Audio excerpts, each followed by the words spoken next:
बच्चों, class 12th physics chapter 3 current electricity अर्थात विद्युत धारा के न्यूमेरिकल कराते हैं आज। और इससे पहले कुछ न्यूमेरिकल करा दिए गए हैं, तो आज ये 10वां न्यूमेरिकल है।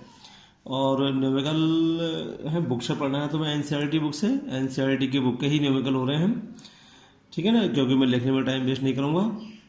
बुक सभी के पास अवेलेबल होगी। तो देखिए क्वेश्चन नंबर 10 कराए, किसी मीटर सेतु में जब प्रतिरोधक S इक्वल टू 12.5 ओम। तो बच्चों 10वां क्वेश्चन है और प्रतिरोधक S दे रखा है ये 12.5 ओम कराए हो, तो संतुलन बिंदु सिरे A से 39.5 सेंटीमीटर की लंबाई पर प्राप्त होता है। यानी संतुलन बिंदु 39.5 सेंटीमीटर की दूरी पर प्राप्त होता है। R का प्रतिरोध ज्ञात कीजिए, अर्थात R यहाँ पर पूछा है। तब कराए वो व्हीट स्टोन सेतु या मीटर सेतु में प्रतिरोधकों के संयोजन के लिए मीटर मोटी कॉपर की पत्तियां क्यों प्रयोग में लाते हैं, इसके बारे में बताते हैं। तो पहले बच्चे देखो R फाइंड करते हैं। तो वो करा है संतुलन बिंदु, हमने व्हीट स्टोन सेतु में बताया है, भी मीटर ब्रिज में बताया है व्हीट स्टोन सेतु का सिद्धांत जो मीटर सेतु के उपकरण पर लागू होता है।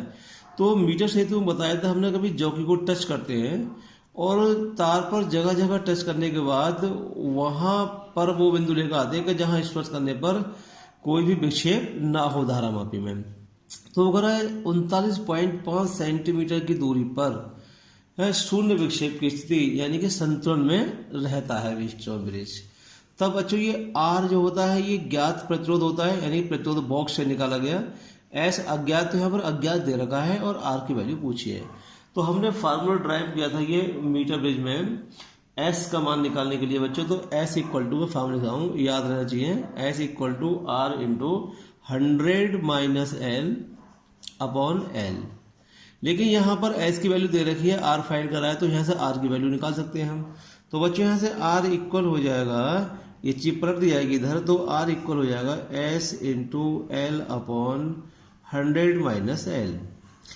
बच्चों L की वैल्यू पुट कर देते हैं और R की वैल्यू फाइंड करते हैं, S की वैल्यू पुट कर देते हैं। तो ये हो गया S 12.5 इंटू L हो गया 39.5 अपॉन, तो 100 माइनस L, और L की वैल्यू है बच्चों 39.5।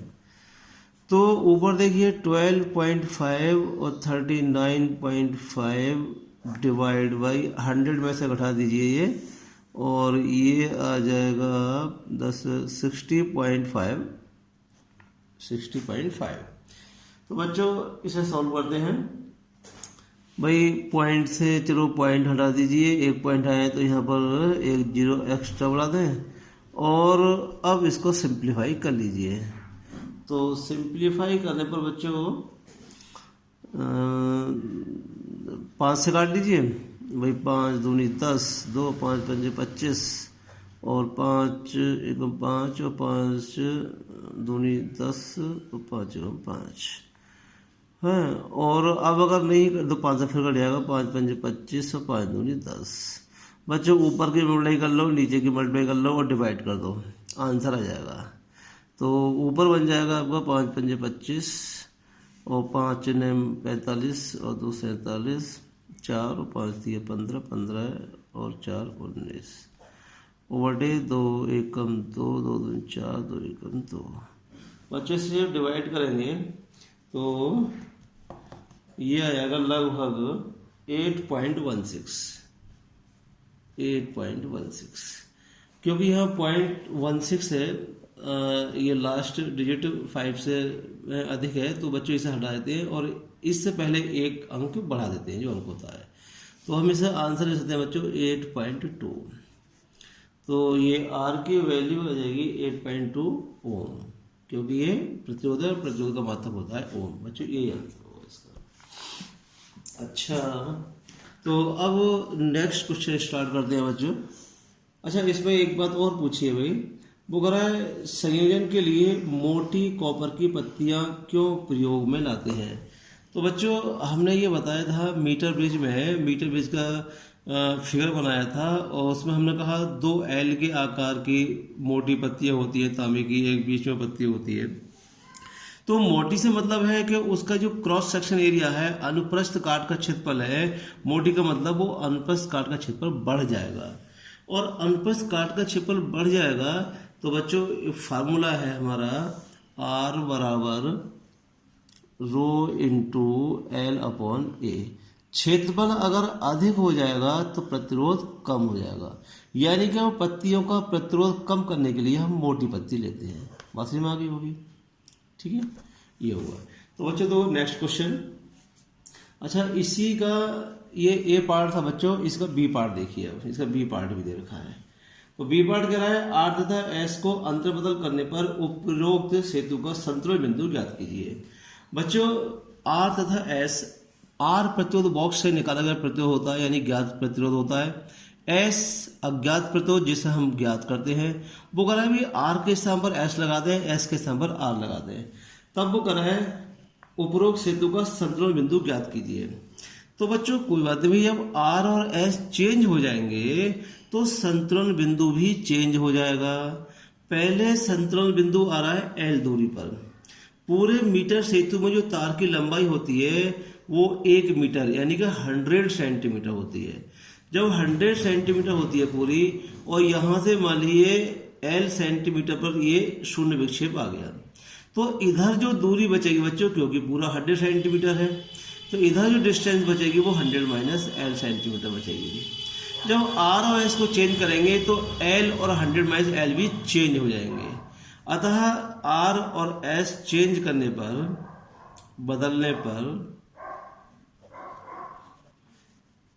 ये दूरी, संतुलन बिंदु की दूरी जो आएगी बच्चों, ये आएगी 100 माइनस एल, और 100 माइनस एल और एल की डिस्टेंस दे रखी है 39.5, और जब इसमें से माइनस करेंगे ये तो ये आ जाएगा 60.5 लंबाई है इतने मीटर। तो बच्चों इसका ये आंसर होगा। इसी का एक सी पार्ट भी है बच्चों, कह रहा है यदि सेतु के संतुलन की अवस्था में गैल्वेनोमीटर और सेल को अंतर बदल कर दिया जाए तब क्या गैल्वेनोमीटर कोई धारा बताएगा, दर्शाएगा? बच्चों ये कह रहे हैं कि गैल्वेनोमीटर और सेल, तो हमने बच्चों ये समझाया था मीटर सेतु या व्हीट स्टोन सेतु में कि व्हीट स्टोन सेतु में चतुर्भुज की 4 भुजाओं के अनुरूप 4 प्रतिरोध होते हैं।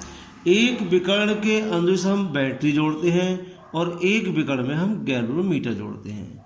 बच्चों अगर गैल्वेनोमीटर जिस विकर्ण में जुड़ा हुआ है वहां बैटरी जोड़ दी जाए, और जिसमें बैटरी जुड़ी हुई है वहां गैल्वेनोमीटर जोड़ दिया जाए। अब भी वही बात रही, जब संतुलन में था व्हीट स्टोन सेतु, अब भी वो संतुलन में ही रहेगा, और संतुलन की अवस्था में हम जानते हैं कि गैल्वेनोमीटर में कोई धारा नहीं बहती, अर्थात कोई धारा नहीं बहेगी। तो बच्चों ये सी पार्ट हो गया। इसके बाद देखो क्वेश्चन नंबर 11 बच्चों, क्वेश्चन नंबर 11। तो क्वेश्चन नंबर 11 में पढ़ता हूं 8 वोल्ट विद्युत वाहक बल की एक संचायक बैटरी। तो 8 विद्युत वाहक बल अर्थात भाई ई, एक संचायक बैटरी है जिसका बच्चों विद्युत वाहक बल है 8 वोल्ट की संचायक बैटरी, जिसका आंतरिक प्रतिरोध 0.5 ओम है। आंतरिक बच्चों भाई स्मॉल आर से नोट करते हैं हम 0.5 ओम, और कह रहे हो को श्रेणीबद्ध में 15.5 ओम के प्रतिरोधक का उपयोग करके एक प्रतिरोध जोड़ा है इसके श्रेणी क्रम में 15.5 ओम का। वो कह रहा है इसका उपयोग करके 120 वोल्ट के डीसी स्रोत से। तो देखो बच्चों ये डीसी स्रोत का जो वोल्टेज है वो कह रहा है 120 वोल्ट, तो 120 वोल्ट अच्छा द्वारा चार्ज किया जाता है। चार्ज होते समय बैटरी की टर्मिनल वोल्टता क्या होगी? टर्मिनल वोल्टता को चलो मैंने यहाँ वी लिख दिया बच्चों, तो वी पूछा है टर्मिनल वोल्टेज। अब कह रहा है वो, या डीसी स्रोत का बी लिख दूं मैं, इसे बी लिख देते हैं चलो है पहचान के लिए। तो जो टर्मिनल वोल्टेज पूछी है, चार्जकारी परिपथ में प्रतिरोधक को श्रेणी क्रम में संबद्ध करने का क्या उद्देश्य है? वो कह रहा है जो हम चार्ज कर रहे हैं बैटरी, जो 8 विद्युत वाहक बल की बैटरी है या सेल है, जैसे हम चार्ज कर रहे हैं, ठीक है बच्चों, किससे? जो डीसी स्रोत है हमारा 120 वोल्ट का, इससे हम इसे चार्ज कर रहे हैं। उस बैटरी का आंतरिक प्रतिरोध 0.5 ओम दे रखा है, तो इसके श्रेणी क्रम में 15.5 ओम का प्रतिरोध जोड़ने का क्या तात्पर्य है, ये उसने पूछा है। तो मैं बच्चे तो इसका फिगर बना के समझाता हूं तुम्हें। इसका फिगर भाई, ये एक बैटरी है 8 वोल्ट की, तो बच्चे तो वो 8 वोल्ट की बैटरी, चलो मैंने ऐसे दिखा दी, ये बैटरी पे कई सेल होते हैं, ये इसका चलो ये आंतरिक प्रतिरोध दिखा दिया मैंने, और इसे बंद कर दिया। इसका मतलब ये पूरी एक बैटरी है, यहाँ से यहाँ तक ये जिसका ये आंतरिक प्रतिरोध 0.5 ओम है, और ये 8 वोल्ट है इसका विद्युत भाग बल, ठीक है ना। और कह रहा है इसके श्रेणी क्रम में एक प्रतिरोध जोड़ दिया जाता है बच्चों, R इक्वल 15.5 ओम, ये जोड़ दिया जाता है। तब वो ये कह रहा है, और इसे जब चार्ज करते हैं, चार्ज करते समय ये इसके श्रेणी क्रम में जोड़ दिया जाता है, ये कह रहा है वो। और देखो ये डीसी वोल्टेज से हम चार्ज कर, ये डीसी वोल्टेज हो गया बच्चों, ये डीसी वोल्टेज हो गया 120 वोल्ट, 120 वोल्ट, ठीक है ना, ये डीसी वोल्ट हो गया। अब बच्चों इससे पूछा है यहाँ पर, कभी इसकी जो बैटरी है इसकी टर्मिनल वोल्टेज क्या होगा। तो टर्मिनल वोल्टेज का मतलब क्या है? टर्मिनल वोल्टेज इसके सिरों के बीच विभवांतर कितना होगा, ये इसने पूछा है। बच्चों हमने पीछे पढ़ाया था, ये चैप्टर जब स्टार्टिंग हुआ था, एक विद्युत वाहक बल, आंतरिक प्रतिरोध और आर में हमने एक संबंध ज्ञात किया था, और फार्मूला आया था V equal to E minus I R. हमने उसमें नोट में ये बताया था, अगर जब बैटरी को चार्ज किया जाता है तो चार्ज करते समय धारा की डायरेक्शन चेंज हो जाती है बैटरी के अंदर। जब धारा की डायरेक्शन चेंज हो जाती है तो वही फार्मूला V इक्वल टू हो जाएगा बच्चों E माइनस आई आर न होकर के E प्लस आई आर। ये मैंने पहली वीडियो में यह बताया गया है। ये तो सिरों के बीच बोलता चार्ज के समय बच्चों ये होगी E प्लस आई आर। अब हमारे पास R तो है स्मॉल, E विद्युत वाहक बल है, बोल्टा निकालने के लिए I नहीं है हमारे पास। तो बच्चों तो को यहाँ से I निकाल लेते हैं कि इसके द्वारा करंट का फ्लो कितना हो रहा है। तो आप देख रहे होगे बच्चों, ये डीसी वोल्टेज है, चार्ज करते समय हम पॉजिटिव वाले को पॉजिटिव से जोड़ते हैं, नेगेटिव को नेगेटिव से जोड़ते हैं, यानी कि ये पॉजिटिव से रहा है और ये नेगेटिव है डीसी का, जिससे हम चार्ज करते हैं। तो देखो ये डीसी में तो डायरेक्शन में देखो पॉजिटिव से निकलेगी इधर के लिए, और इसकी डायरेक्शन आएगी ये करंट की, तो दोनों की धारा विपरीत हो गई। तो विपरीत में क्या होता है बच्चों भाई, घट जाएगा। तो यहाँ जो विद्युत इसका जो डीसी वोल्टेज 120, यहाँ डायरेक्शन दोनों की चेंज है, ये 8 वोल्ट है, तो ये इसके वोल्टेज को न्यस्त कर देगा। यानी कि टोटल जो करंट बहेगी, जो कुल विद्युत वाहक बल होगा परिणामी, वो 120 माइनस 8 होगा। तो देखिए परिपथ में धारा, तो हम धारा निकालते हैं बच्चों, I इक्वल टू फार्मूला होता है हमारा ओम के नियम से, I equal to E upon या V अपॉन R। तो V यानी कि टोटल वोल्टेज, तो टोटल वोल्टेज हो गया हमारा भी 120 माइनस 8, क्योंकि यह डायरेक्शन चेंज हो रही है। तो I equal to V upon R। R का मतलब क्या है, देखो एक ये है और एक ये है, दोनों श्रेणी क्रम में। तो बच्चों श्रेणी क्रम में प्रतिरोध टोटल कितना जुड़ जाएगा बच्चों, 0.5 प्लस 15.5, ठीक है ना। तो ये वैल्यू आ जाएगी भाई 120 में से हट गया 112, और 15.5 और 0.5 यानी कि 16, और 16 सत्ते 112। तो बच्चों धारा आ गई 7 एम्पियर। तो 7 एम्पियर की करंट का फ्लो हो रहा है इस सर्किट में। जब 7 एम्पियर धारा बह रही है तो देखो बच्चों इस फार्मूले से हम वोल्टेज निकाल सकते हैं। तो V इक्वल टू फार्मूला हो जाएगा, मैं यही लिख देता हूँ, देखो ये V equal to Y equation 1। तो V इक्वल टू कितना हो जाएगा बच्चों, E प्लस, तो E की वैल्यू है 8 प्लस I की वैल्यू 7 और R की वैल्यू 0.5, तो इक्वल 8 प्लस 7×5 यानी कि 3.5, 8 और 3 11.5 वोल्ट बच्चों, ये टर्मिनल वोल्टेज होगा चार्ज होते समय। तो ये हमारा 11 क्वेश्चन कंप्लीट हो गया।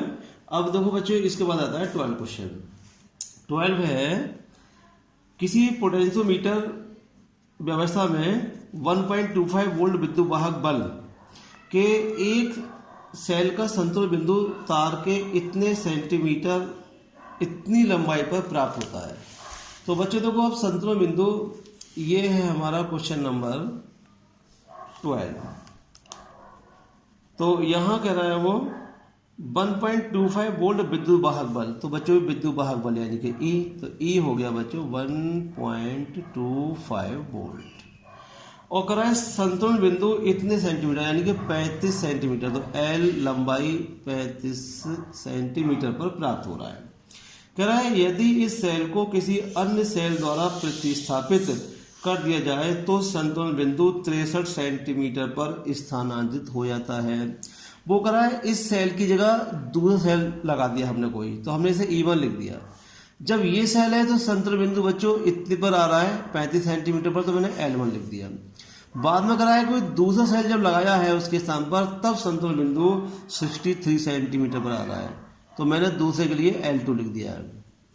तब वो कह रहा है दूसरे सेल का विद्युत वाहक बल क्या होगा। तो बच्चों दूसरे सेल, तो दूसरे सेल के लिए E2 लिख दें।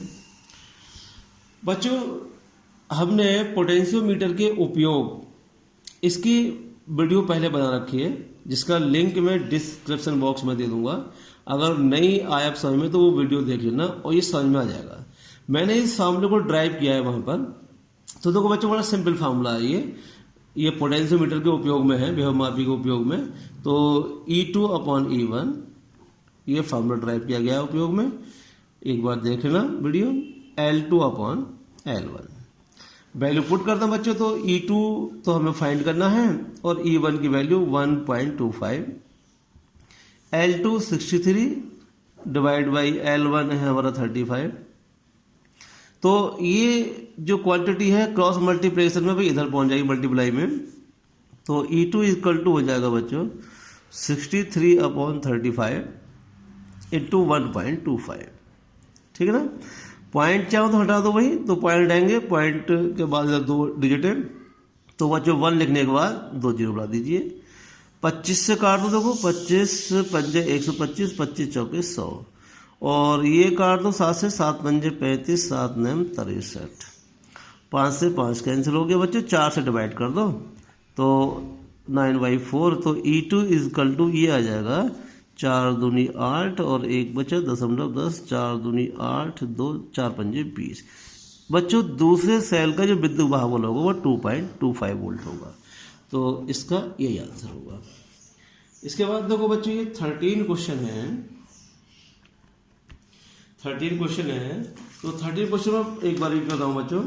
किसी तांबे के चालक में मुक्त इलेक्ट्रॉनों की संख्या घनत्व कह रहा है, ये एग्जाम्पल 3.1 में ये भी लिखा है इसने 8.5 इंटू 10⁻28, 8.5 इंटू 10⁻28 ये मीटर क्यूब लिया गया है। कह रहा है 3 मीटर लंबे तार के एक सिरे से दूसरे सिरे तक 3 मीटर लंबा तार, बच्चों भी L इक्वल टू 3 मीटर ये लंबाई होगी तार की है। एक सिरे से दूसरे तक अपवाह करने में इलेक्ट्रॉन कितना समय लेता है। बच्चों इलेक्ट्रॉन कितना समय लेता है, तो देखो स्मॉल t पूछा है यानी कि टाइम पूछा है, मैंने टाइम क्वेश्चन लगा दिया, ठीक है। कितना समय लेता है तार की अनुप्रस्थ काट। तो बच्चों अनुप्रस्थ काट क्रॉस सेक्शन एरिया हम ए से नोट करते हैं, ये दे रखा है 2 इंटू 10⁻⁻6, तो इतने मीटर स्क्वायर। और कह रहा है और इसमें 3 एम्पियर की धारा प्रवाहित होती है। तो बच्चों तो करंट जो बह रही है वो 3 एम्पियर की। ये जो दे रखा है बच्चों 8.5 को कह रहा है घनत्व, इलेक्ट्रॉन घनत्व। तो इलेक्ट्रॉन संख्या घनत्व का मतलब क्या है, ये हमने थ्योरी में पढ़ाया है बच्चों। इलेक्ट्रॉन घनत्व का मतलब एकांक आयतन में इलेक्ट्रॉनों की संख्या। तो एकांक आयतन में मुक्त इलेक्ट्रॉन संख्या को हमने स्मॉल n से नोट किया था, तो वो स्मॉल n लिख देते हैं। लेकिन एकांक आयतन में है बच्चों, तो ये इस बुक में मिसप्रिंट है। ये एकांक आयतन का मतलब पर घन मीटर, तो ये पर का मतलब -3 होना चाहिए या फिर अपॉन मीटर क्यूब ऐसा होना चाहिए। तो इसका मतलब हो गया अब एकांक आयतन में इलेक्ट्रॉन की संख्या। तो बच्चों टाइम निकालना है कभी इस तार के एक सिरे से दूसरे सिरे तक इलेक्ट्रॉनों को पहुंचने में कितना समय लगेगा, ठीक है। जबकि धारा ये है, इसके अनुप्रस्थ काट का क्षेत्रफल ये है, मुक्त इलेक्ट्रॉन की संख्या एकांक आयतन में इतनी है, लंबाई तार की दे रखी है। तो बच्चों समय निकालने के लिए फार्मूला पढ़ा है हमने, समय बराबर दूरी बटे चाल। जब समय बराबर दूरी बटे चाल, तो समय निकालना है, दूरी ये हो गई लंबाई भाई, चाल नहीं है। तो हम जानते हैं बच्चों इलेक्ट्रॉन तार के अंदर अपवाह वेग से चलता है, और अपवाह वेग या उसे ड्रिफ्ट वेलोसिटी अनुवन वेग भी कहते हैं। तो हमने ये फार्मूला ड्राइव किया है बच्चों, ये भी पीछे एक वीडियो में दे रखा है, ये फार्मूला ड्राइव किया है। बी डी और आई के बीच रिलेशन है, तो वो फार्मूला मैं लिखता हूँ, I equal to N A B D. ये फार्मूला बहुत ही मोस्ट इंपॉर्टेंट फार्मूला है। तो I equal to N A V D E. N एकांक आयतन में इलेक्ट्रॉन संख्या, ए अनुप्रस्थ काट का क्षेत्रफल, बी डी अनुवन वेग, ई इलेक्ट्रॉन पर चार्ज, आई धारा। तो देखो बच्चों हम यहाँ से वी डी निकालना है, तो वी डी इक्वल टू हो जाएगा बच्चों I upon N A E, N A E. इसमें वैल्यू पुट कर देते हैं, आई की वैल्यू 3 और एन की वैल्यू है 8.5 इंटू 10⁻28, और ए दे रखा है बच्चों 2 इंटू 10⁻⁻6, और ई हम जानते हैं इलेक्ट्रॉन पर चार्ज 1.6 इंटू 10⁻⁻19।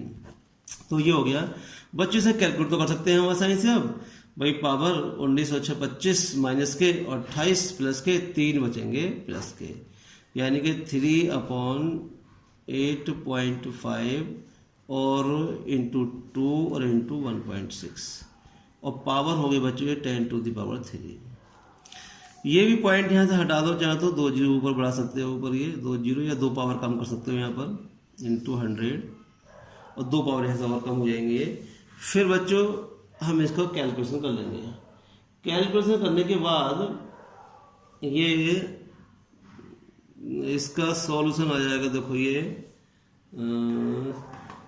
कैलकुलेशन करने के बाद ये वैल्यू आएगी बच्चों लगभग 0.11 इंटू 10⁻³ 0.11 इंटू 10⁻³ हम इसे लिख सकते हैं, क्योंकि ये स्टैंडर्ड तरीका होता है लिखने का भी, एक अंक के बाद पॉइंट होना चाहिए। पॉइंट एक ऐसा अंदर जाएगा तो एक पावर माइनस में आ जाएगी, यानी कि 1.1 इंटू 10⁻⁴। चूँकि ये वेलोसिटी है बी डी, तो ये वेलोसिटी की यूनिट होती है मीटर पर सेकेंड। तो बच्चों देखो तार की लंबाई दे रखी है एक सिरे से दूसरे सिरे तक, तो इलेक्ट्रॉन एक सिरे से दूसरे सिरे तक यानी कि इतनी दूरी तय 3 मीटर दूरी तय करने में कितना समय लेगा, और जबकि वेलोसिटी ये आ गई। तो बच्चों टाइम समय बराबर दूरी बटे चाल, दूरी का मतलब लंबाई हो गई तार की, और चाल का मतलब बच्चों ये वीडी हो गया है। तो वैल्यू पुट कर दो। तो एल आगे हमारा 3 और अपॉन ये 1.1 इंटू 10⁻⁴। बच्चों पॉइंट हटा दो, जीरो हटा दो, और ये 11 से भाग कर लो भाई, और ये हो जाएगा 11 दूनी 22 और 8 और 0 और 11 सत्तर 70 लगभग ये 2.7 और ये ऊपर जाएगा प्लस 10⁻⁴ इतने सेकंड। तो बच्चों देखो ये इतना समय लेंगे इलेक्ट्रॉन एक से दूसरे जाने में। तो बच्चों वीडियो लंबी हो रही है, तो आज के लिए इतना ही पर्याप्त है। और कोई भी अगर क्वेरी है तो कमेंट बॉक्स में कमेंट करके क्वेश्चन पूछ लीजिए, है प्रॉब्लम का पूरा सॉल्यूशन मिलेगा, पूरा सेटिस्फेक्शन मिलेगा।